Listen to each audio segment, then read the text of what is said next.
What's going on, everybody? Steven, a salon guy here, and in today's video, we're going to be talking about YouTube and how you can use YouTube to build some business as a hairstylist or even a salon owner. So if you guys have no idea who I am, I'm a hairstylist. I've been a hairstylist for over 20 years. I've worked for major companies as an educator, and I have my own hair product brand, and I'm on YouTube, okay?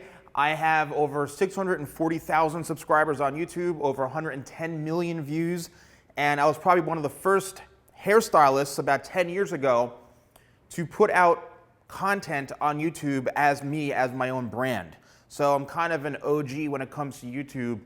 And what I want to do today is kind of explain to you and break down a few things so that you guys can understand, is this right for me, or how you really can use it to bring in some new business.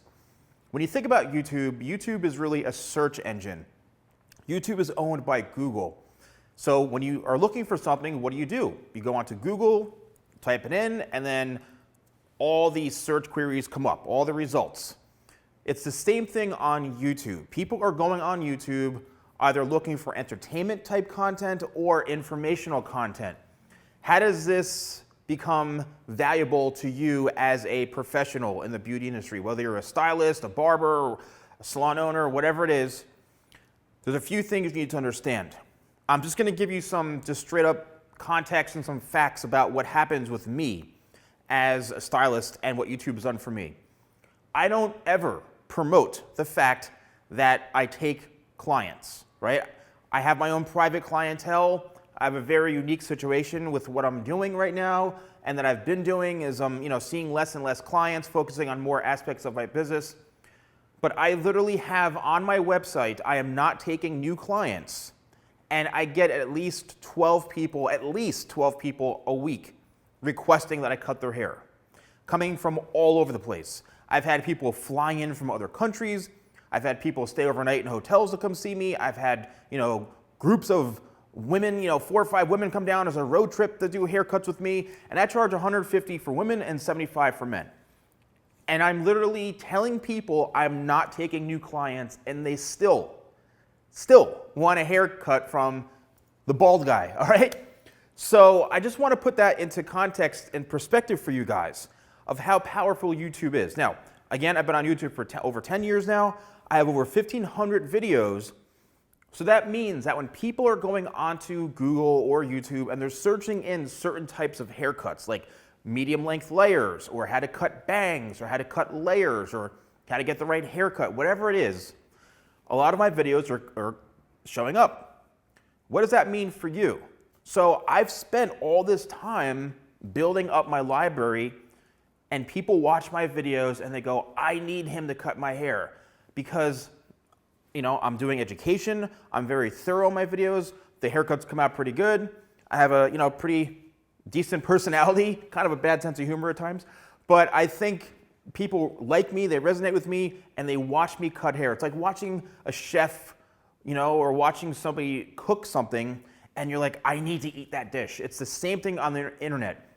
You're missing out on potential clients that could be coming to you simply from watching you on YouTube. This is very different than posting photos of your work on Instagram, because there's no personality in an Instagram photo of a girl with a beautiful balayage. I mean, that's cool, but they don't know who you are as a person. They don't know your personality, if it's gonna be a good match. So unless you're doing a video and you're putting yourself in front of the camera, think about it. We are people who it's a face-to-face relationship. So they're coming into us, and the minute they sit down, we're talking to them, we're touching their hair, and there's that likability factor. I've literally witnessed clients have a really, really, really bad time with the stylist because the stylist didn't know how to communicate properly with them, and it just was a complete disaster. So there's a few things you really need to understand, is that if you can make yourself look good on camera by being a personality, it's going to draw in new business. If you can showcase your work, if you can, find the time to create videos and create content and put it out there, it's gonna help. So, now let's talk about YouTube as far as starting a channel. Is it worth it for you? Many people feel it's not worth it. That's fine. Like I said, I've been very patient and I've spent a long time building this up, but it's paid off for me over time. The first thing, there's three things you need to ask yourself. Why, what, and how, okay? Why do I want to do what I want to do? Why do I want to start a YouTube channel? Is it because you want to be more popular? Are you trying to gain more business? Do you feel like you're just getting bored or stagnant with the same thing you've been doing over and over again? Why do you really want to create a YouTube channel, okay? Second is, what are you going to do? What type of channel are you going to have? You could have whatever you want, but since we're talking about hair, I'm assuming you'd want to start a YouTube channel focused on hair-related content. And that should be whatever you specialize in. If you're the king or queen of updos, focus on doing updos. If you're like the balayage king or balayage queen of California, do videos on that. Whatever it is you specialize in, that is what you're going to make your channel based around. And then lastly, how the heck are you going to do it, right? The how. That means, how are you going to film it? How are you going to edit the videos? How are you going to create a schedule? How much time are you going to commit? The how is very, very important because everybody wants to do something. Trust me, I've been hearing it for years. Everybody wants to do something, but they end up procrastinating or not doing it, or they talk about doing something for a year. Another year goes by, they still talk about doing it, and then before you know it, 3 or 4 years go by and they don't even do anything. So you need to understand, how are you really going to make this work into your life or into your job, whatever it is. That's really, really important. So, why, what, and how. If you can answer all three of those questions in a matter of pretty much instantly, then you're off to a good start. So when it comes to the how, it gets a little complicated as far as equipment and gear and things like that. Like, I've got this huge studio, right, in the TheSalonGuy studios. As a matter of fact, let me do a wide shot so you can kind of see what I have going on here. All right, so as you can see here, I have a pretty large backdrop right here, and this is where I film all of my videos. And then I have a ring light right in front of here, and then I also have lights in the corners right there, as you can see, that are facing the backdrop. And then I have lights in front of me over here too. So in reality, a lot of lights, a lot of camera gear. Now, you don't have to go out and spend thousands and thousands of dollars on gear or lighting, but what I do suggest is, even if you're starting off with an iPhone that shoots good quality video, quality does matter, right? Everybody talks about it, but yes, you do need good quality video. And most importantly, audio. You need really, really, really good audio, because if people are looking on the internet for information and they come across something and it might look okay, but it sounds horrible, or it's just not really well edited or put together smoothly, or they can't really understand you, it could potentially risk, you could lose a client from that, right? Or they can never come back, and you're not going to grow your YouTube channel. So you really got to make sure that those things are locked in. You can go on Amazon and you can buy a lot of this stuff. You could buy a tripod, you can use your phone, you can buy a ring light.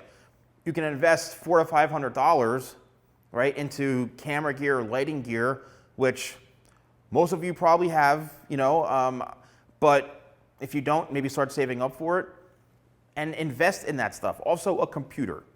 You need a pretty good computer to be able to edit if you're going to be buying cameras.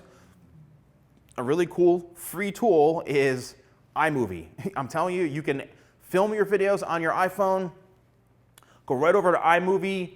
You can use it on your phone, and you can actually edit videos right there on your phone or on your laptop. I'm a Mac guy, so most of my stuff is all done on Macs or any sort of Apple products. So if you're a PC person, then I don't know what else to tell you. There's obviously programs out there, but I use a lot of Mac stuff, so I can edit on an iPad if I want, or I can edit on my phone, or I can edit on my iMac computers, whatever it is. If you have the Apple workflow, it makes things so much easier, right, to handle. Last but not least, when it comes to actually being on camera, I'm gonna grab something over here. This is probably the most challenging part for a lot of people. A lot of people become afraid, or they get very nervous when being in front of a camera. And I can understand how that could happen. I've been fortunate to have been an educator many, many years ago. I've been trained by companies of how to do public speaking. I'm in front of a camera at least 4 or 5 times a week. I could do it in my sleep, but the number one thing, and this is probably the biggest tip that I ever learned, think of the camera lens, and yes, I'm looking and talking to you, think of the lens as another human being, another person that you're talking to, whether it's a potential client, whether it's a fellow hairstylist. That lens is a person you're talking to. Don't think about, oh, I'm gonna mess up, or don't think about there's so much lights and all this stuff, it's throwing you off. Think about how are you gonna communicate to a person. Think of that camera lens as maybe a potential client. Think of that camera lens as somebody who has a bad haircut and who is in need of your services to help them. So take the fear away from just being in front of a camera. And if you're not ready, practice. Go on your phone, record yourself. The best thing about a YouTube channel is really how you open it. And when you go back and you think about in school about a presentation, it's the open, the body, and the close, right? The opening is, hey, I'm Steven, the salon guy. And then the body is, basically what the video is. And then the closing is recapping what you did. So it's like, hey, I'm Steven, the salon guy. And I'm gonna be talking to you about this haircut that I did. As you can see, we've got some layers going on through here, a lot of volume into the top here. So in this video, I'm gonna be showing you guys how I achieved this haircut and how I got to style this. Let's get started. So you see, I introduced myself, I told them what I was gonna tell them, then I go in and actually break down the video, and at the end, you can close it.